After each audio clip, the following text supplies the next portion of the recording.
Hello everyone, welcome to pen paper and code. आज का हमारा लीड कोड प्रॉब्लम है 1402 रिड्यूसिंग डिसेज। ठीक है, तो ये जो है ये लीड कोड का एक हार्ड लेवल प्रॉब्लम है। इसमें क्या कह रहा है कि एक शेफ़ है, मे बी आप हो सकते हो।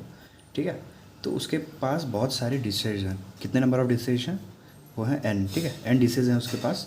तो उसको बताना है ये कि हर डिश को बनाने में कोई जो है ना कुछ सेटिस्फैक्शन लेवल है जो उनके कस्टमर्स ने उसको दिया है। मान लो कि कोई डिश हो सकता है जिसके लिए सेटिस्फैक्शन लेवल हो -1।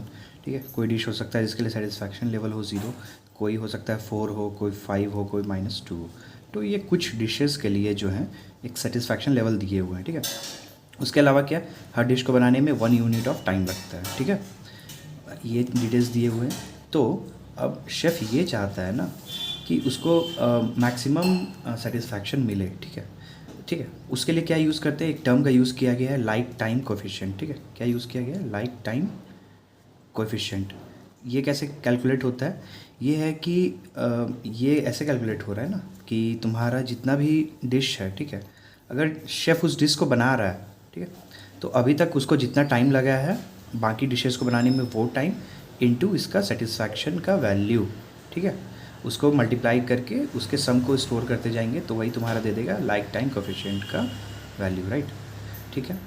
उसके बाद क्या करना है, शेफ़ को क्या करना है, इस वैल्यू को मैक्सिमाइज़ करना है। इसको क्या करना है, इसको मैक्सिमाइज़ करना है। ठीक है, मान लो एक एग्जांपल के रूप में ले लेते हैं, कुछ वैल्यूज़ है मेरे पास। मान लो कि ये जो प्रॉब्लम में दिया हुआ है -1, ठीक है, -8, 0, 5 और -9। ठीक है, पहले क्या करते हैं, इसको सॉर्ट कर लेते हैं ताकि जितने पॉजिटिव वैल्यूज़ हैं मेरा वो राइट पे चला जाए। ठीक है, ताकि मेरे को maximum like time coefficient value निकालने में आसानी हो।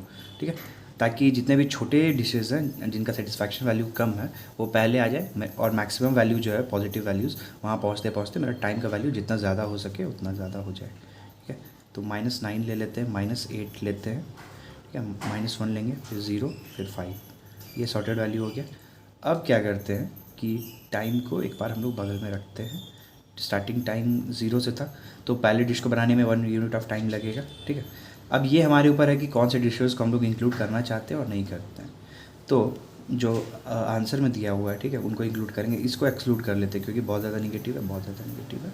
ठीक है, इसको बनाने में कितना टाइम लगेगा, -1 इसका सेटिस्फैक्शन वैल्यू बनाने में लगेगा। अभी तक टोटल टाइम है 0, इसको बनाने में लगा होगा 1 यूनिट ऑफ टाइम। ठीक है, इसको इंक्लूड करते हैं। टाइम का वैल्यू अब मेरा 0 से 1 हो गया है। ठीक है, इसके अलावा हम लोग किसको इंक्लूड करेंगे, 0 को इंक्लूड कर लेते हैं, 0 × 2। ठीक है, अभी तक 1 यूनिट लगा था, इसको बनाने में 2 यूनिट लगा तो टोटल टाइम 2 लग चुका है। और 5 को बनाने में मेरा लगेगा 5 × 3। तो इनको सम कर लेंगे तो मेरे पास वैल्यू आ गया 14। ठीक है, ये ऑप्टिमल वैल्यू है, इसके अलावा इससे ज़्यादा मैक्सिमम वैल्यू नहीं आ सकता है लाइक टाइम कोफिशिएंट का। तो प्रॉब्लम स्टेटमेंट समझ में आ गया। ठीक है, सबसे पहले हम लोग को सॉर्ट तो करना ही पड़ेगा ताकि जितने भी पॉजिटिव वैल्यूज़ हैं वो मेरे राइट में आ जाएँ। ठीक, और बाकी हम लोग को क्या करना है कि जितना टाइम लगा है उसको मल्टीप्लाई कर देना सेटिस्फैक्शन वैल्यू के साथ में। अच्छा, चलो, ये तो एक प्रॉब्लम स्टेटमेंट तो आई गेस क्लियर हो गया होगा। तो थोड़ा सॉल्यूशन की बात करते हैं। ठीक है, सॉल्यूशन का बात करने के लिए मेरा अप्रोच क्या रहेगा ये प्रॉब्लम में कि कौन सा एल्गोरिदम लगेगा मेरा। ठीक है, अब देखो तुम ये कि जब भी हम लोग जा रहे हैं इस एरे को ट्रैवर्स कर रहे हैं, ठीक है, सेटिस्फैक्शन वाले एरे को, तो मेरे पास बहुत सारा वेज़ है, एन नंबर ऑफ, मतलब छोड़ो एन नहीं, नंबर ऑफ वेज़ है, पॉसिबल वेज़ है मेरे पास। राइट, कि हो सकता है कि हम एक डिश को इंक्लूड करें, हो सकता है कि एक डिश को इंक्लूड ना भी करें। राइट, तो इसीलिए बहुत सारे पॉसिबल वेज़ हैं। ठीक है, उसमें से क्या करना है हमको, ऑप्टिमल आंसर देना है। यहाँ पे क्या करना है कि मैक्सिमम टाइम लाइफ कोफिशिएंट को मैक्सिमाइज़ करना है। राइट, इसलिए तो ऑप्टिमल आंसर भी हमको देना है। ये दोनों केसेस किसके लिए हैं बताओ, हम लोग बहुत बार डिस्कस कर चुके हैं। ये किसके लिए, डीपी का प्रॉब्लम है। राइट, है ना, क्यों है, इन दोनों रीज़न के वजह से। ठीक है, ये चीज़ क्लियर हो गई कि एटलीस्ट हम लोग को यहाँ पे डीपी लगाना है। डीपी लगाने के लिए हम लोग क्या करते हैं आमतौर पे, सबसे पहले क्या करते हैं, उसका एक रिकर्सिव अप्रोच लिखते हैं। ठीक है, टॉप डाउन वाला, मतलब कि बड़े प्रॉब्लम को छोटे प्रॉब्लम्स में हम लोग तोड़ देते हैं। ठीक है, फिर छोटे प्रॉब्लम्स को हम लोग जोड़ते जाते हैं। राइट, छोटे प्रॉब्लम्स को जोड़ते हैं और मेरा फाइनल आंसर निकलता है। इसलिए ये कौन सा अप्रोच हम लोग जब भी लेते हैं रिकर्सिव में, कौन सा होता है, वो टॉप डाउन अप्रोच होता है। राइट, ये टॉप डाउन अप्रोच से सॉल्व करेंगे। ठीक है, तो रिकर्सिव कोड लिखने के पहले एक बार देख लेते हैं हमारा कि डिसीजन ट्री क्या होगा हमारा, ठीक है। हमारा डिसीजन ट्री कैसा होगा, हाँ चलो बहुत अच्छे। तो डिसीजन ट्री जब हम लोग बनाने वाले हैं तो देखते हैं कि हर पॉइंट ऑफ टाइम पे हम लोग क्या क्या डिसीजंस लेंगे, राइट। मान लो कि हम किसी एक डिश पे खड़े हैं, मतलब एरे में से कोई भी एक डिश है, हम लोग एक मान लो डी है, ये डिश है, ठीक है, इस पे खड़े हैं अभी, ठीक है।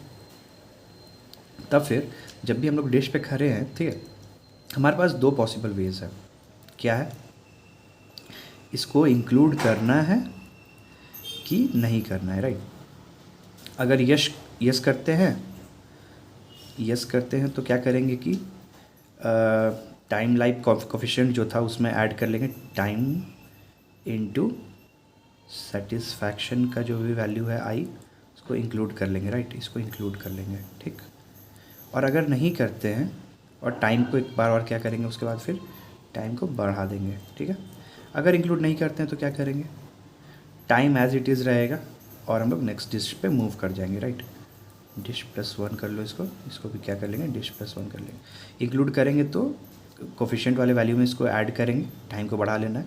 अदरवाइज हम लोग डायरेक्टली नेक्स्ट डिश पे मूव कर जाएंगे without incriminating the time, right. बहुत छोटा सा प्रॉब्लम है, कहने के लिए हार्ड लेवल प्रॉब्लम है लेकिन बहुत ईजी है, ठीक है। अब क्या करो तुम, अगर तुम्हें अभी तक अप्रोच समझ में आ गया है, डिसीजन ट्री समझ में आ गया है, कोड खुद से लिखने का कोशिश करो। अगर इन केस कोड नहीं लिख पाते हो तो नेक्स्ट सेक्शन में मेरे साथ मूव कर सकते हो, वहाँ पे हम लोग डिस्कस करेंगे कि कोड को कैसे लिखना है, ठीक है। ये एक रिकर्सिव अप्रोच था, इसमें 2 से 3 लाइन ऐड करेंगे तो ये डीपी का प्रॉब्लम बन जाएगा, राइट। चलो, तो यहाँ तक अगर क्लियर है तो नेक्स्ट सेक्शन पे मूव करते हैं जो कि हमें हम लोग का कोड वॉक थ्रू, ठीक है। तो अब क्या है कि मेरा ये मैक्स सेटिस्फैक्शन जो है ये फंक्शन दिया हुआ है प्रॉब्लम में, ठीक है। इंट रिटर्न करना है, इंट क्या है, मैक्सिमम जो वैल्यू आ रहा है मेरा सम जो आ रहा है वो उसको रिटर्न करना है, ठीक है। और ये सेटिस्फैक्शन वाला एरे दिया हुआ है प्रॉब्लम में, ठीक है। तो अब एक काम करते हैं कि इस सेटिस्फैक्शन एरे का जो साइज़ है ना उसको हम लोग पता कर लेते हैं कि क्या साइज़ है। तो एक एन वेरिएबल में स्टोर कर लेंगे सेटिस्फैक्शन के साइज़ को, तो क्या लिखेंगे, सेटिस्फैक्शन डॉट साइज़, राइट।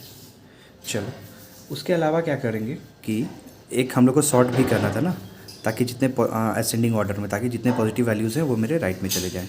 तो उसके लिए क्या करेंगे, सेटिस्फैक्शन डॉट बिगिन कर लेंगे, ठीक है। और क्या करेंगे, सेटिस्फैक्शन डॉट एंड। चलो बहुत अच्छा। अब क्या करते हैं कि अपना एक फंक्शन बनाते हैं, ठीक है। और उसमें क्या करेंगे कि इसको रिटर्न करवा लेंगे, आंसर जो भी आ रहा है उसको उसी से रिटर्न करवा लेंगे। एक फन नाम का फंक्शन बनाएंगे, उसमें सेटिस्फैक्शन भेजते हैं, ठीक है। 0 इंडेक्स से हम लोग शुरू करेंगे आइटरेशन, वो भेजते हैं। और एक हमारा भेज देते हैं यहाँ पे, एक और बना लो टाइम करके, जिसको इनिशियलाइज़ करो 1 से, ठीक है। एक टाइम भेज लो, ठीक है। हमारा फंक्शन यहाँ पे रेडी है, ठीक है। अब क्या करो कि अब अपना वाला फंक्शन जो है वो लिखते हैं इंट फन, ठीक है। वेक्टर का नाम चेंज कर लेते हैं, काफ़ी बड़ा नाम था सेटिस्फैक्शन, तो बार बार लिखने में प्रॉब्लम होगा। तो यहाँ पे एक काम करते हैं, इसको एरे बना लेते हैं, ठीक है, AR। उसके बाद क्या पास किए थे हम लोग कि अभी कौन से इंडेक्स पे हैं, तो आई दे देते हैं नाम, ठीक है। और एक मेरा था टाइम, ठीक है, इन टाइम राइट, ठीक है।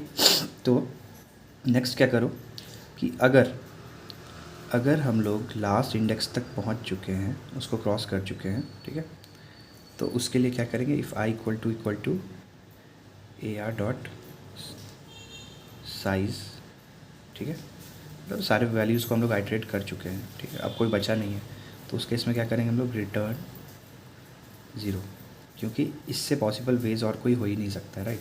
अब कोई वैल्यूज़ मेरे पास बचा नहीं है तो सम हमेशा मेरा मैक्सिमम उस केस में 0 ही होगा, ठीक है।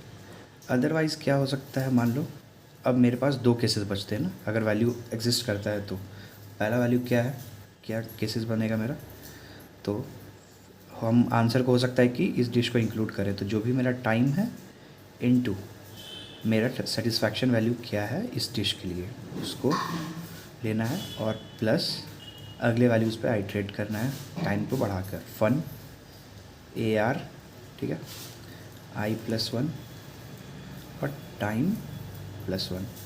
टाइम का वैल्यू को बढ़ा लेंगे। अदरवाइज़ क्या कर सकते हैं हम लोग कि इस वैल्यू को हो सकता है कि हम लोग इंक्लूड ना करें आंसर में, ठीक है। उस केस में क्या करेंगे, fun A R I plus one, ठीक है, और टाइम को एज इट इज़ रहने देंगे दूसरे केस के लिए, ठीक है। अब ये दोनों वैल्यू का क्या करना है हम लोग को, मैक्सिमम देना है, राइट। इन दोनों वैल्यूज़ का क्या देना है हमको, मैक्सिमम। इसलिए एक मैक्स फंक्शन लगा लेते हैं ताकि जो भी वैल्यू आए उसका मैक्सिमम ये रिटर्न करे, ठीक है। मैक्स को रिटर्न करना है और इसको क्या करते हैं हम लोग, रिटर्न करवा लेते हैं, राइट। तो हम लोग को रिटर्न करना है क्या, maximum of with including this value without including this value, right. ये हो गया मेरा अपना फंक्शन रेडी। ये मेरा फंक्शन रेडी हो गया। कितना छोटा सा फंक्शन है, देख रहे हो, बहुत अच्छे। अब क्या करना है, ये तो रिकर्सिव कोड हो गया, ठीक है। इसको डीपी बनाना है, वो कैसे बनाएंगे, तो एक ग्लोबल साइज़ का क्या करो तुम, एक ग्लोबल साइज़ का तुम अपना डीपी बना लो, ठीक है, जिसका मैक्सिमम वैल्यू क्या होगा, टाइम का मैक्सिमम नंबर ऑफ़ डिशेस कितने थे मेरे, 500 दिया हुआ है, तो 501 का बना लो एक। और टाइम का जो वैल्यू होगा वो भी नंबर ऑफ़ डिशेस पे ही डिपेंड करता है, तो उस केस में ये भी 501 ही होगा। ये इसका साइज़ हो गया, ठीक है। अब क्या करो कि इस डीपी को यहाँ पे तुम इनिशियलाइज़ कर लो, किससे, -1 से हम लोग इनिशियलाइज़ कर लेते हैं, ठीक है। -1 से इनिशियलाइज़ कर लेते हैं डीपी -1, ठीक है। साइज़ ऑफ डीपी, तो डीपी में जितने वैल्यूज़ हैं उसमें क्या चला जाएगा, -1, ठीक है। तो कुछ कोड ऐड कर लेंगे हम लोग यहाँ पे, क्या, ठीक है, क्या ऐड करेंगे कि इफ़ डीपी में कौन सा वैल्यूज़ के लिए, ये हमेशा याद है, हम लोग पहले भी डिस्कस कर चुके हैं कि इसका डायमेंशन कैसे डिसाइड होगा, कि यहाँ पे जितने वैल्यूज़ चेंज हो रहे हैं, ठीक है, उतना डीपी का डायमेंशन रहेगा, राइट, ठीक है, बहुत अच्छे। तो फिर एक यहाँ पे आई चेंज हो रहा था, इसलिए एक डायमेंशन इसके कारण से आया, एक टाइम चेंज हो रहा था जिसके कारण ये डायमेंशन आया, राइट। चलो बहुत अच्छे, ये चीज़ क्लियर है। अब क्या करेंगे, ठीक है, अब क्या करेंगे कि अगर एक पर्टिकुलर वैल्यू आई, ठीक है, और टाइम, इसके लिए अगर ऑलरेडी कोई आंसर एग्जिस्ट करता है तो इसका वैल्यू क्या होगा, नॉट इक्वल टू -1, मतलब किसी वैल्यू से हम लोग इनिशियलाइज़ कर चुके हैं इसको। तो अगर -1 नहीं है, मतलब कि ये वाला वैल्यू के लिए, इस वैल्यू के लिए ऑलरेडी हम लोग विजिट कर चुके हैं, तो उस केस में क्या करेंगे, हम लोग रिटर्न कर देंगे डीपी ऑफ आई और टाइम, ठीक है। मतलब कि -1 से इनिशियलाइज़ किए थे ना, अगर कोई केस मेरा ऑलरेडी आ चुका है जिसमें कि इस पर्टिकुलर डिश के लिए और इस पर्टिकुलर टाइम के लिए हम लोग ऑलरेडी वैल्यू कैलकुलेट कर चुके हैं, तो दोबारा क्यों ही करना है, राइट। दोबारा नहीं करना है, उसके लिए हम लोग क्या करते हैं कि डीपी में जो भी वैल्यू स्टोर्ड है डायरेक्टली उसको रिटर्न कर देंगे। अदरवाइज़ नहीं एग्जिस्ट करता है तो फिर हम लोग कैलकुलेट करेंगे इन दोनों मेथड से, और इसको रिटर्न करने के पहले क्या करेंगे कि डीपी वाले जो पर्टिकुलर आई और टाइम के लिए है इसको सेव कर लेंगे और फिर उसको रिटर्न करवा लेंगे, ठीक है। Return DP I time equal to maximum of जो भी वैल्यू आ रहा है विथ इंक्लूडिंग विदाउट इंक्लूडिंग, ठीक है। कोड देख रहे हो, काफ़ी सिंपल सा कोड है, काफ़ी छोटा कोड है, कहने के लिए हार्ड लेवल प्रॉब्लम था ये, ठीक है। तो चलो, आई होप कि क्लियर हो गया होगा। अच्छा, इसका कॉम्प्लेक्सिटीज़ क्या होगा एक बार वो देख लेते हैं। टाइम कॉम्प्लेक्सिटी क्या होगा, ठीक है, और इसका स्पेस कॉम्प्लेक्सिटी क्या होगा। अच्छा, रिकर्सिव कोड रहता है, डीपी का कोड नहीं रहता, तो ऑर्डर ऑफ किया जाता है 2n, क्योंकि मेरे पास दो केसेस बन रहे थे, या तो इंक्लूड करना है या तो नहीं करना है, राइट। अगर हम लोग डीपी कर दिए हैं तो तुम देखोगे कि अगर जब इसकी एनालिसिस करोगे तो तुम पाओगे कि हर एक वैल्यू के लिए, मतलब कि हम लोग ऑर्डर ऑफ n² में जा रहे हैं।